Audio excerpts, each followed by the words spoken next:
Donald Trump had boasted that he'd end the war in Ukraine in 24 hours. By now, he'll have realised it's not so easy.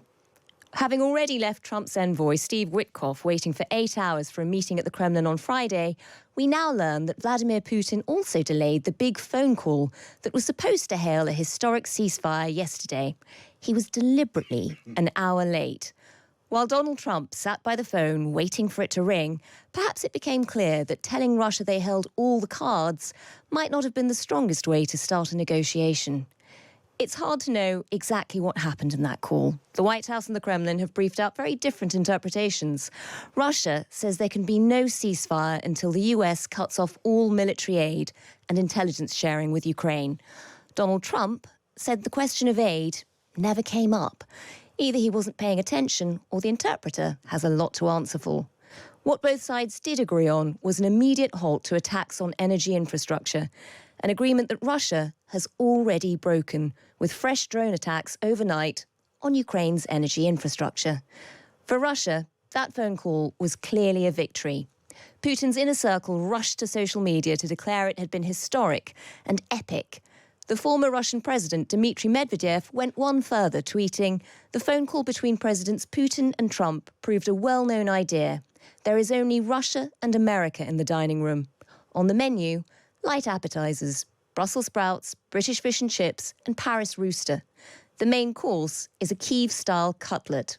Enjoy your meal." For those who've tried to rationalise Donald Trump's strategy as an attempt to cleave Russia away from China, it now appears that Russia is just as busy cleaving America away from Europe.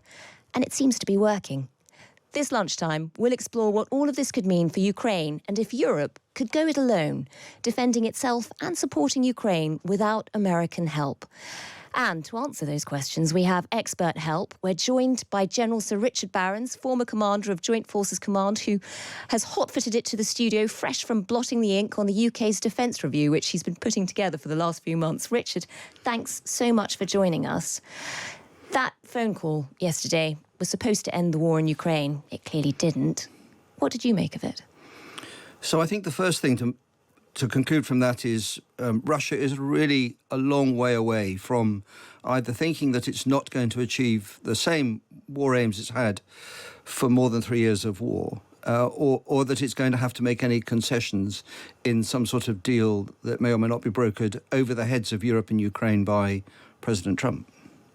Which is the worst time to be trying to do a negotiation with him.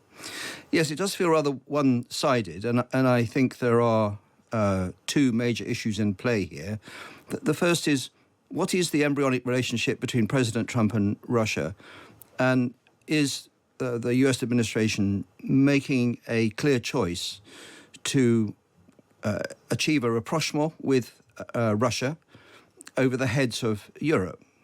And in its bones, that would be a remarkable thing to do after 80 years of the US being the mainstay of NATO, but also remarkable because Europe represents an economy with an annual value of around $23 trillion, and that ought to be more attractive to President Trump than Russia's $2.6 trillion GDP.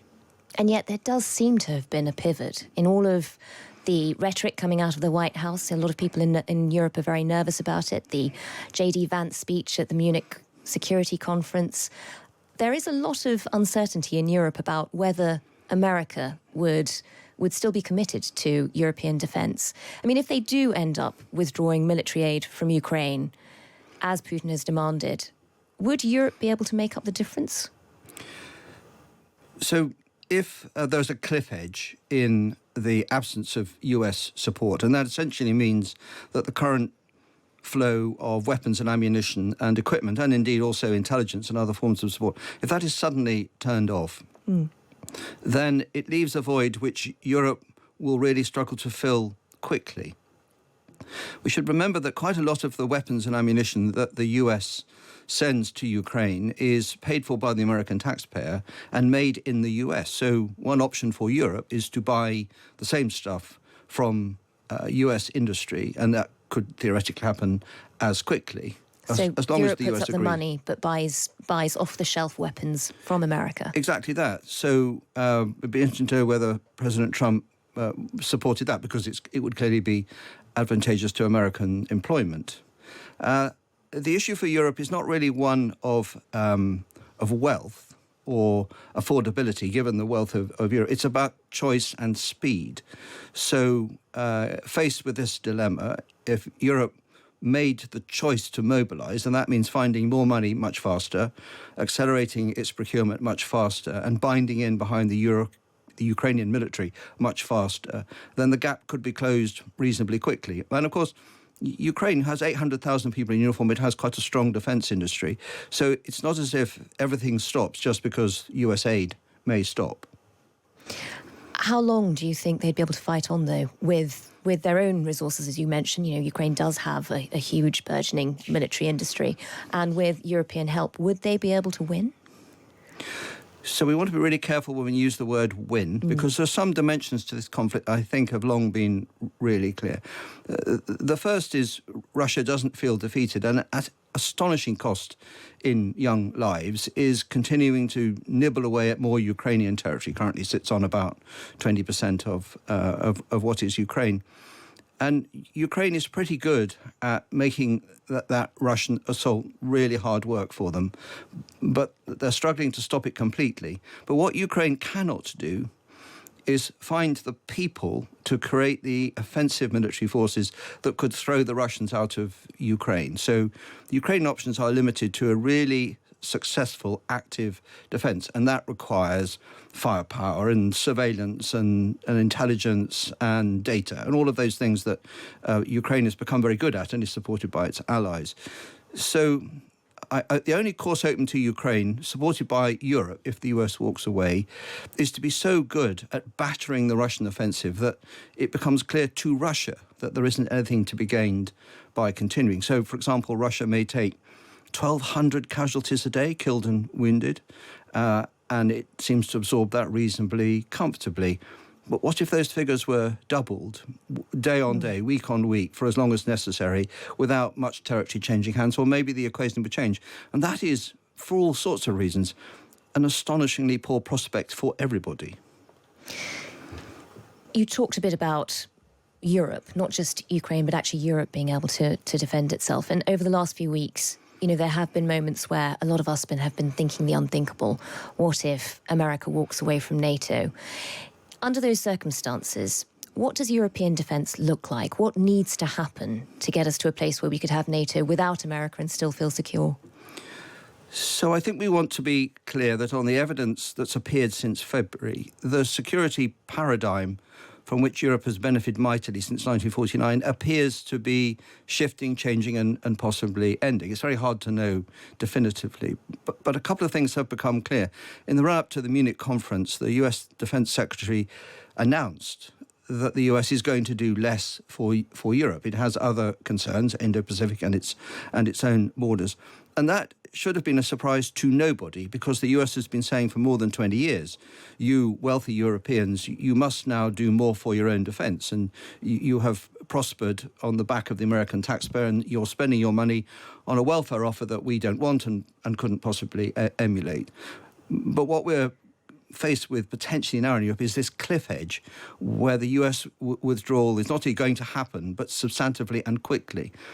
And that means Europe has got to fill the gap much faster than is comfortable. So if Europe had 10 years' notice of the pace and scale of the US disconnection from Europe, you could do plenty about it at a reasonable pace and at a sustainable, manageable cost. If it's a cliff edge, then you're going to have to accelerate or even mobilise to fill that hole. And the German decision yesterday to allow itself to borrow more money for defence is a clear indication of how serious this is. Our own Prime Minister's announcement in February, before he went to see Mr. Trump, of a very significant and bold change to defence expenditure in the UK at the expense of overseas aid is another sign. And then even in the American media today, a rumour that perhaps the US wouldn't replace the American general who is the Supreme Allied Commander Europe. And perhaps allow that to be filled by European, well, that would be totemic, because that is the clearest possible signal of the US potentially disconnecting from leading European defence and leading NATO. And we should be really concerned about. I mean, that really does highlight the urgency of the problem. You mentioned Germany. They came up with a historic decision to throw money at defence. We've looked at countries in the east, like Poland, who are getting up towards 5%. You mentioned Keir Starmer's brave decision to get up to 2.5%. That still seems small in comparison. We know that 2.5%, it's reported, would still lead to cuts from where we are. Do we need to be bolder? So, in fact, the Prime Minister said 2.5% from the year 27-28. That's much earlier than was anticipated. So that's more money sooner. It makes a material But America could be pulling out tomorrow. And the Prime Minister also said 3% in the next Parliament. It's the 3% in the next Parliament that, when you look at the long-run UK defence programme, makes a huge difference. But 27-28 is still 2 years away, and the UK defence programme, as it operates over a long term, is massively better as a result of this government uplift in resourcing. But I think the whole of Europe fears that the cliff edge means yet more may be demanded sooner, and the relatively easy ways of finding more money for defence in an environment where taxing more and borrowing more is really difficult for the UK. And you won't go back to overseas aid. So if more money had to be found for defence sooner, and it may, and a commitment to support Ukraine militarily may be the catalyst of that, then it's going to be really painful. And it'll have to happen. It'll have to happen much quicker. It will have to happen because the UK is essentially being driven by events, what the US does or doesn't do, and the commitment that the UK appears to be making to support an outcome in Ukraine, whether that's continuing support as the war goes on or supporting a peace settlement. I mean, the Prime Minister has really put his hand up to take a leading role in here, which I personally think is absolutely the right thing to do, and something the UK is actually good at and well placed to succeed at. But he is essentially writing a cheque, and it's for a sum of money that will be hard to find. And it's still small compared to the rest of Europe, who also see the urgency of the problem.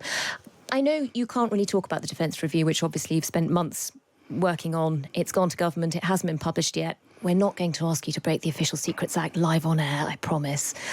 You can't talk about the content, but could you just tell us a bit about the process, in that you were set the essay question last year when we lived in a very different world. Now that, a lot of our defence assumptions up until now have relied on working with America. A lot of our capabilities work with America. If America is pulling the plug, do you need to be rewriting it around now? So I can't talk about the review, and it's right that the government takes time to think about the advice that we've provided, and it's going to do that in its own way and its own pace.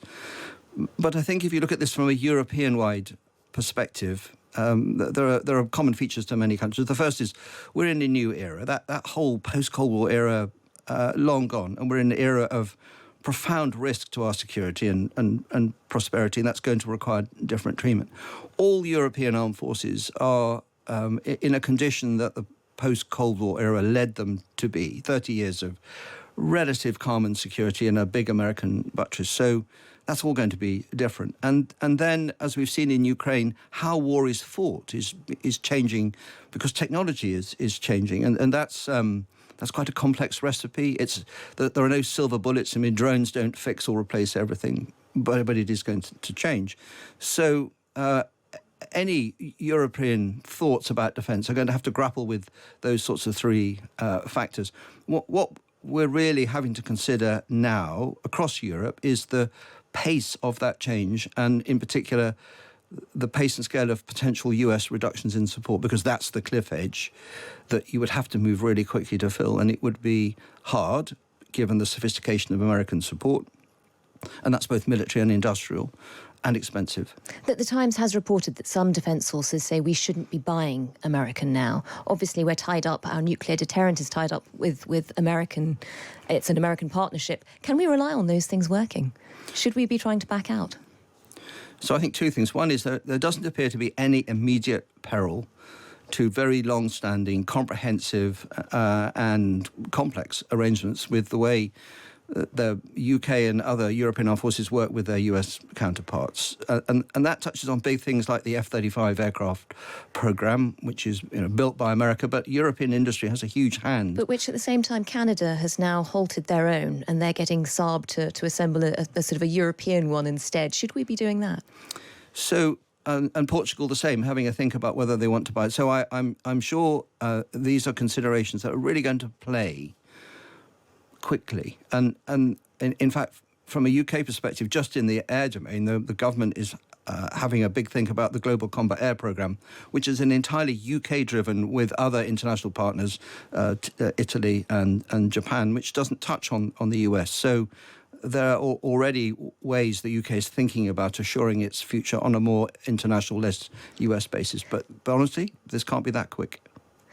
General Sir Richard Barrons, thanks so much for joining us here in the studio.